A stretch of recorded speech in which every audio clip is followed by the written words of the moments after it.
Hi everyone, I'm Masha and I'm the CEO and founder of TITOV Lingerie. I am constantly doing coffee chats and meeting really incredible founders and just interesting people.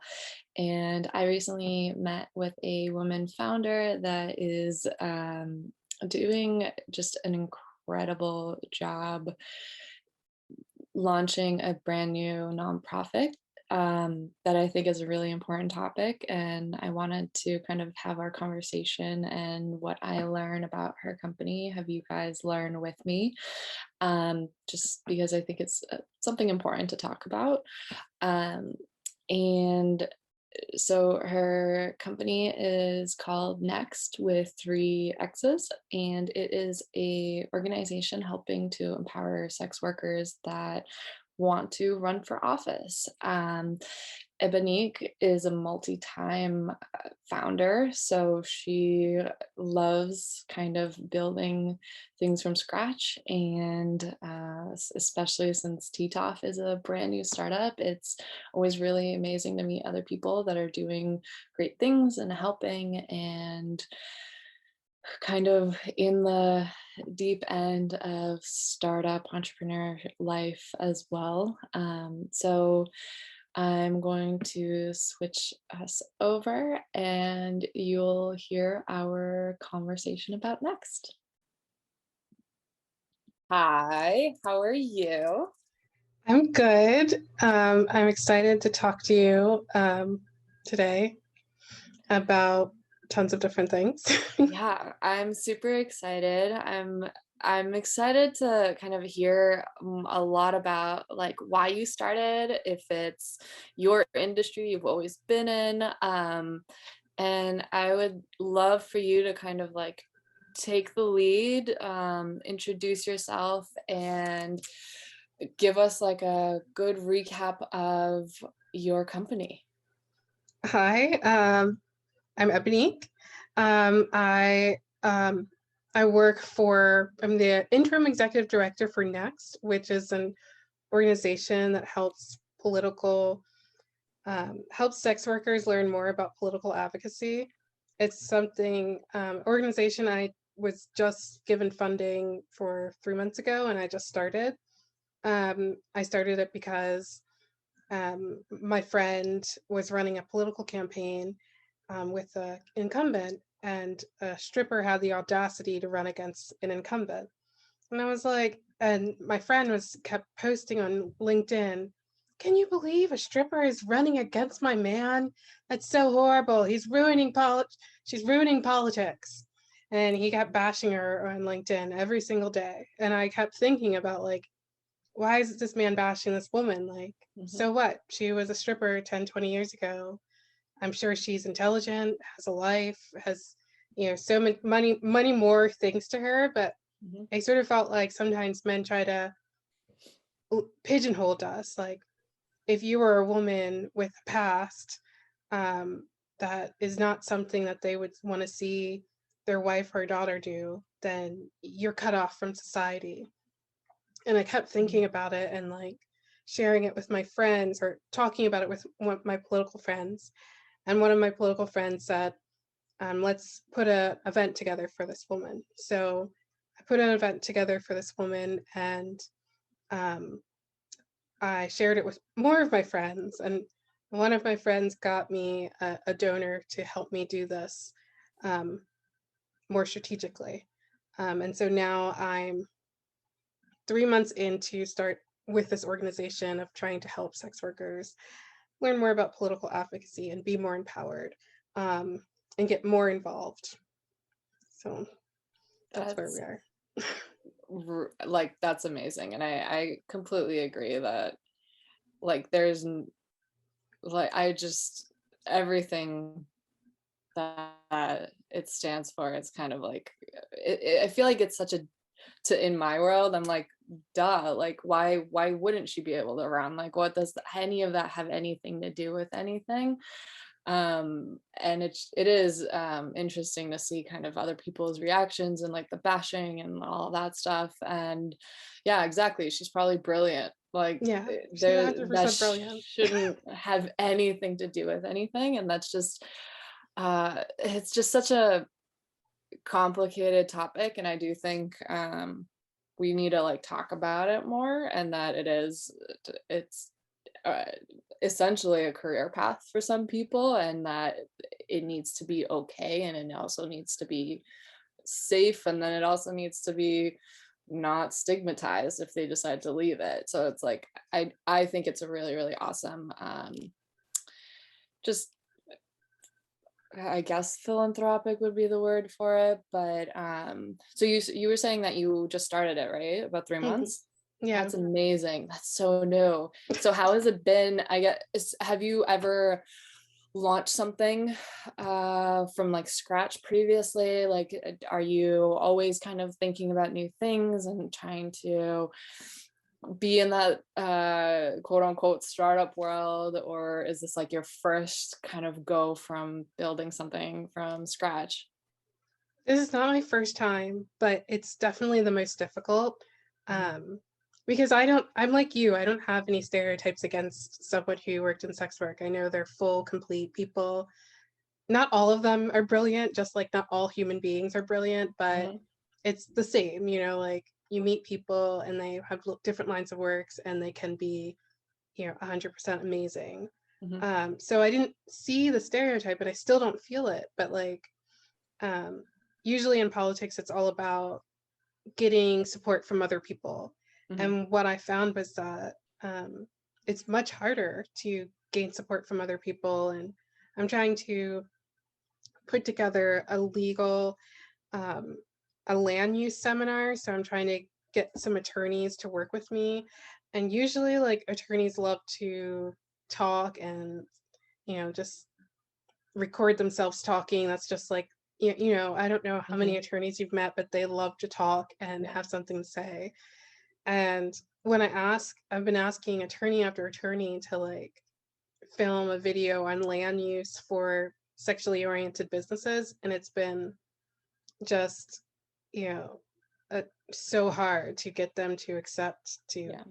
film something. They'll talk a lot, just not about this Yeah. for whatever reason, Yeah. which And is so and crazy. they wrote about it. Like I only reached out to people who wrote Mhm. something about sexually oriented business and land use. But like when it comes to actually, supporting the people that aren't the, I guess, owners or producers, Mhm. um, they're, now they have problems with it. So um, it's definitely been a struggle, and I'm definitely happy that you're willing to talk to me because I do feel like I have been able, most women I talk to are open about it. Like women who are, especially like maybe you in the lingerie business, or I talked to Yeah. another group of stay-at-home mothers who own a podcast and they understood it. And like I feel like women understand it implicitly, but like in this male dominated industries, it's difficult. And I Mhm. wasn't expecting that pushback. Yeah, it is really interesting. I mean, I feel like it's even I would almost say it's almost any industry that isn't male dominated. And if you're trying to push into it, all of a sudden it's really hard and like looked down upon. Because even I'm like, yes, with lingerie, I mean, I literally have customer service emails that are wild, like truly wild, like telling me what they're gonna do and like who it's for and like why and all that. I'm just like, do you need a size? Like, I don't need to know what you're gonna go do in this stuff. So I feel very kind of just like, I don't, none of this fit, like even remotely phases me in any way. But it's also like I would say like the fashion industry, right? Like I'm building a company and I'm building it from scratch and I'm bootstrapping it. But the moment I talk to a guy that may be in politics or in tech or in healthcare, just casually like met somewhere something, and the reaction I get is almost like the Legally Blonde like stereotype of, oh, cute. You're like this little girl in fashion and like that's a nice little hobby you're doing. And I do think that like there's so many like there are probably so many industries that are like that when in reality it's like you look at it and it's like I'm sure sex work is a huge industry, like numbers wise, It right? is. It is. And like if you're looking at it, who's buying?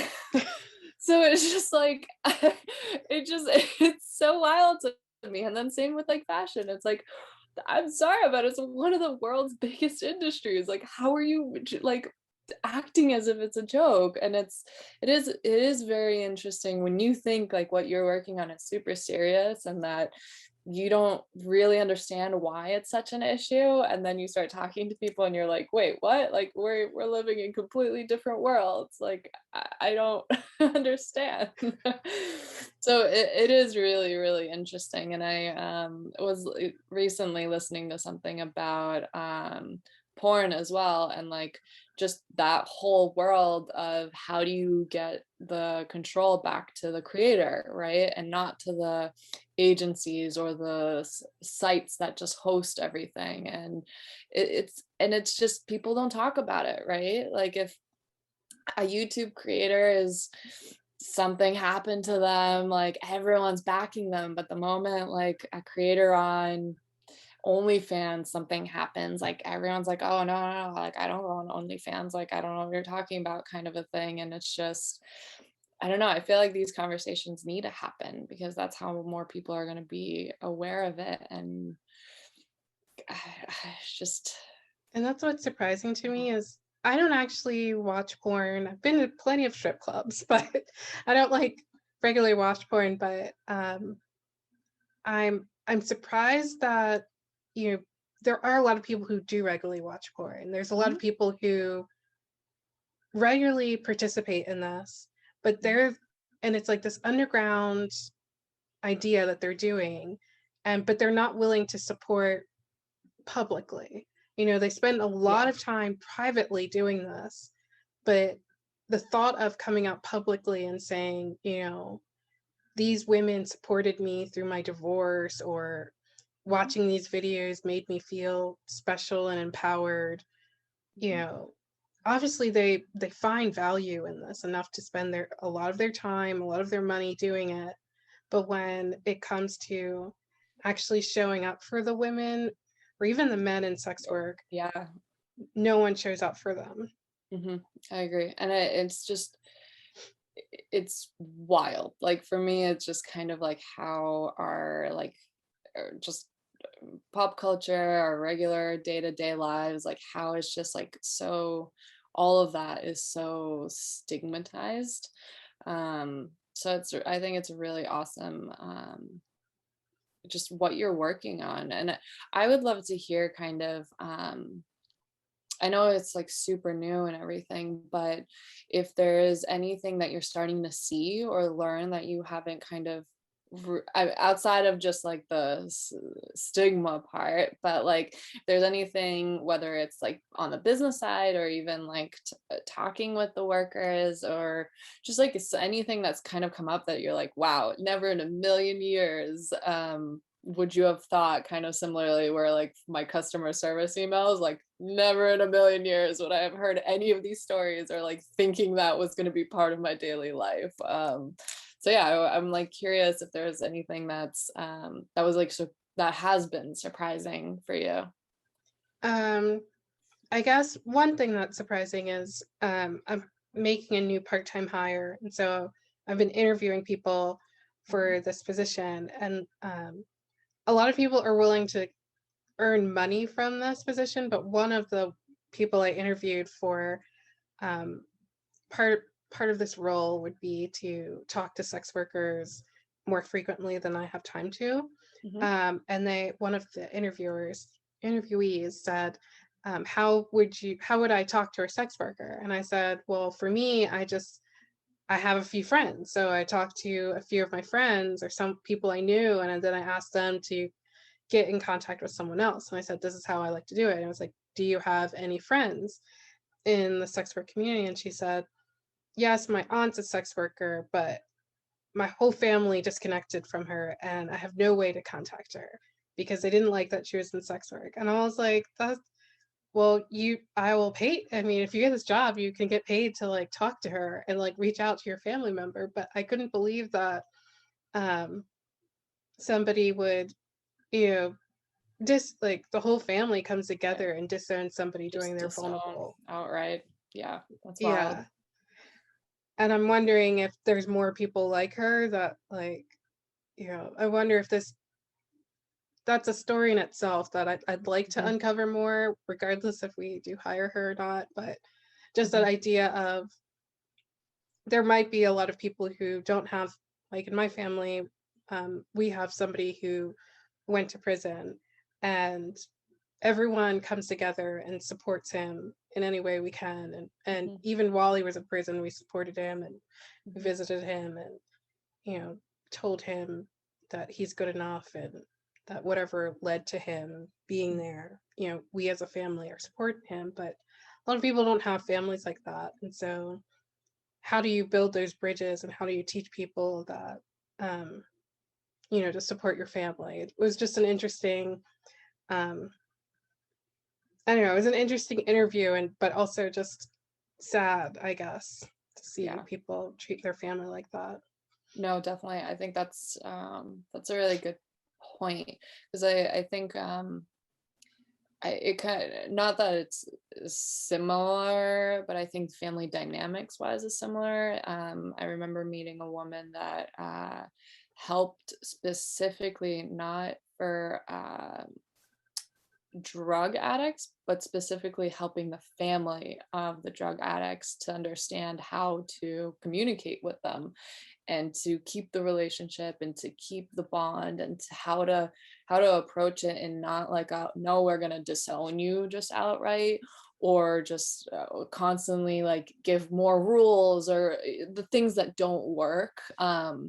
And her company, she would work with like a rehab center, and basically she would be there to help the families and like help them have just tricks and tips and like actionable ways of thinking about it, and like explaining to them that like the way you're thinking of it isn't how they see the world, and like how to be able to see it in their eyes so that you can keep your family together. And I feel like I'm like wondering, are you guys working on that or like thinking about going kind of like towards that path as well, since now that you've like, kind of like heard that story as well, versus like not just the kind of next steps for a sex worker, but also kind of, I guess, diving deeper into the just chain reaction of it as well, because I'm sure it affects way more people than we even realize.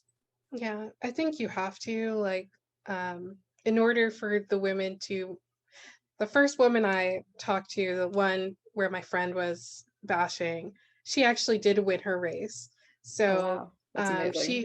yeah, she just confronted it head on, and I I feel like I've been telling my friends who are sex workers that, to be a sex worker, you are personable. You know how to read a crowd, and um, what people like. And so Mhm, there's ways you are actually a master politician, because not mhm, every politician is able to read a crowd and understand what people like. And with the example of the woman, that did win, she knew how to do all of that, and she was able to gain supporters from the right organizations. And I feel like for this political advocacy thing to work, we'll need to understand like um, why people disconnect from sex workers, and mhm, we'll need to make sure that the people who participate in our program, are able to relate to everyone, even the conservative families who, mhm, or that's how she described the woman I interviewed. That's how she described her family. She said it's a conservative family. And so even these conservative families, how can they open up their hearts to their own family members?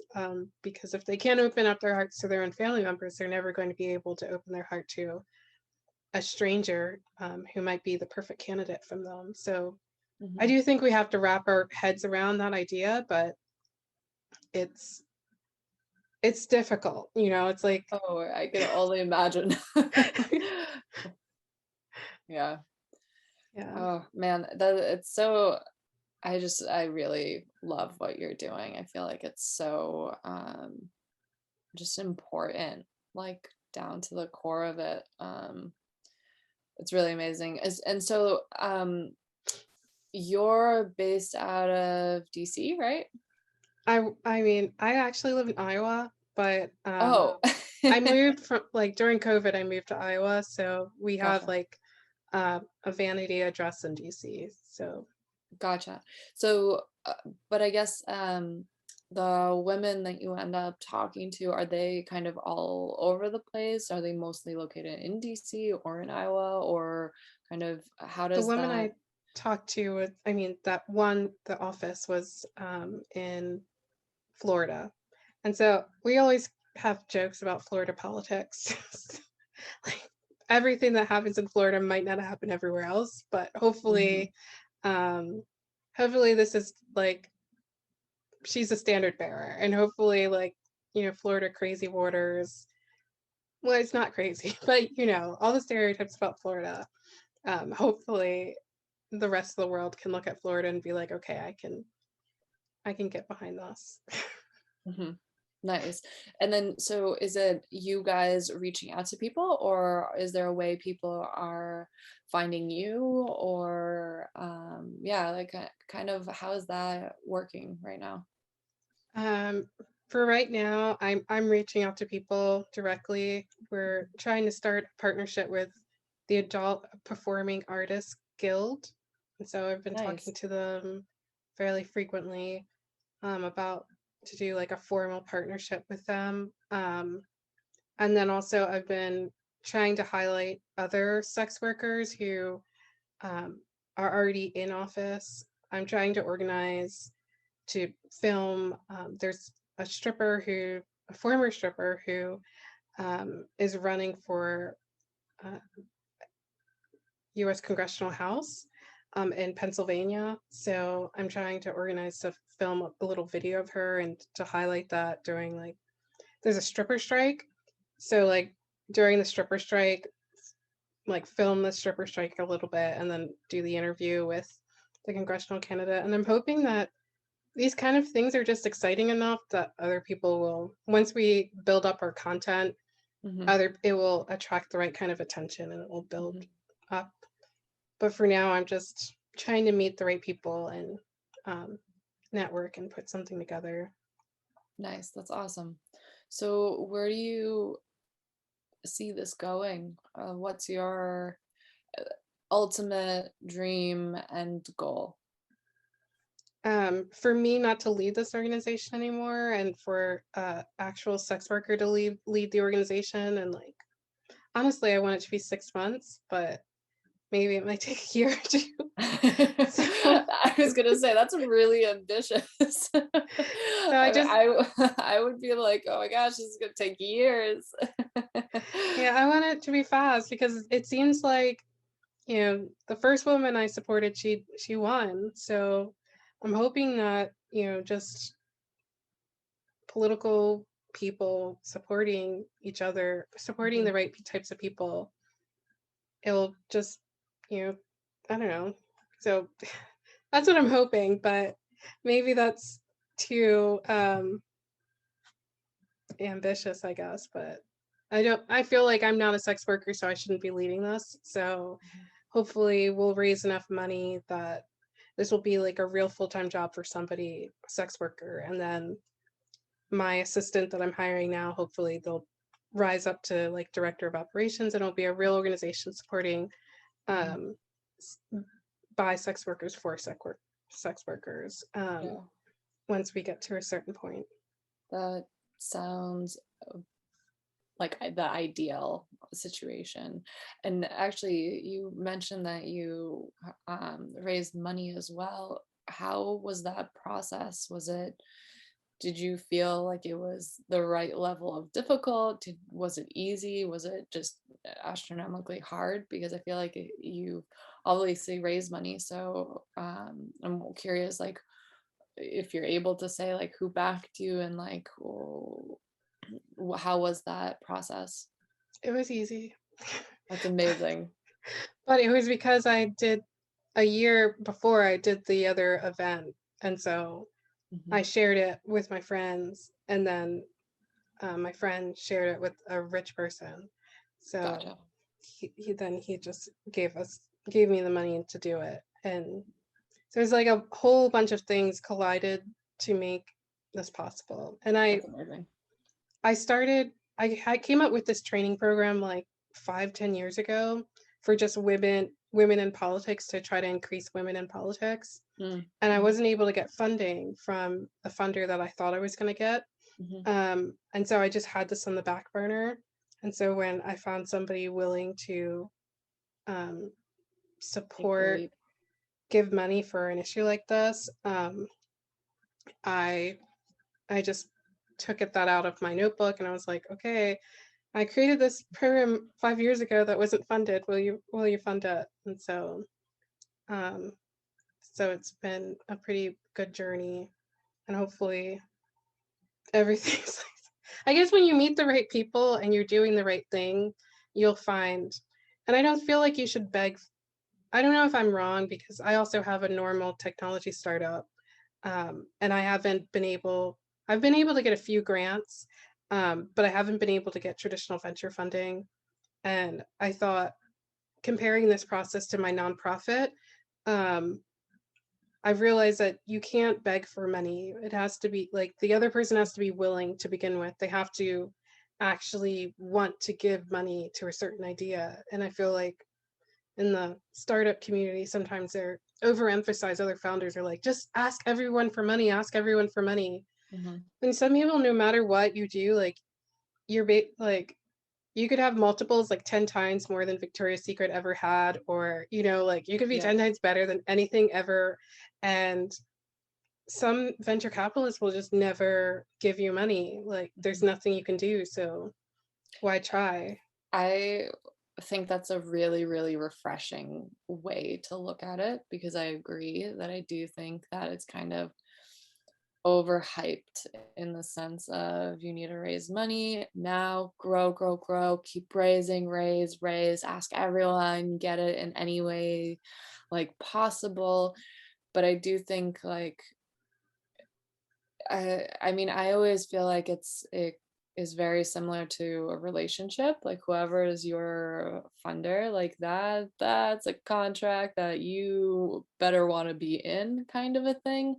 And I do think that like yeah, like asking everyone under the sun for money, I mean, you're not doing that when you're getting married, right? Like you're still kind of vetting them and dating around and like trying to figure it out. So like why are you doing that with a contract that's even probably harder to get out of than like a marriage contract, right?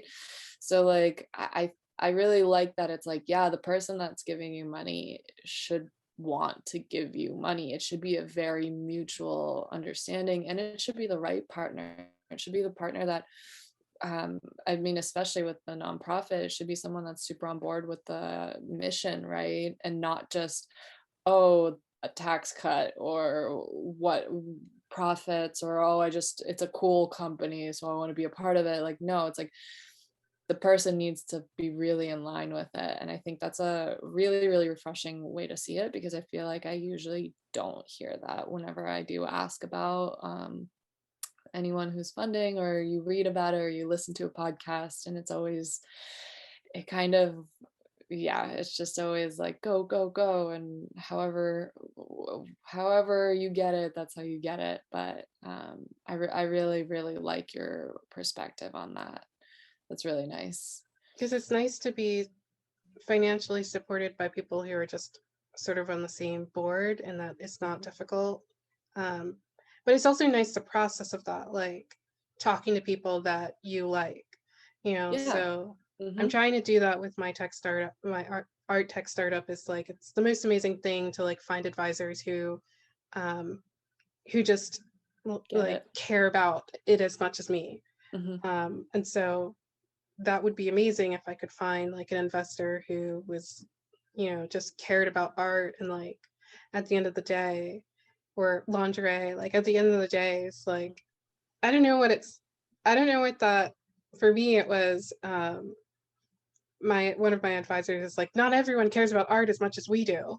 And I just liked hearing that, but I don't know if it's the same with lingerie. Is like, not everyone cares about like what's going on underneath. How can we help to make yourself feel confident and sexy about like what's going on underneath your outfit? And finding like that right investor that would, values whatever thoughts are going into your company as much as the revenue. I think that's the um, that's what that's the dream.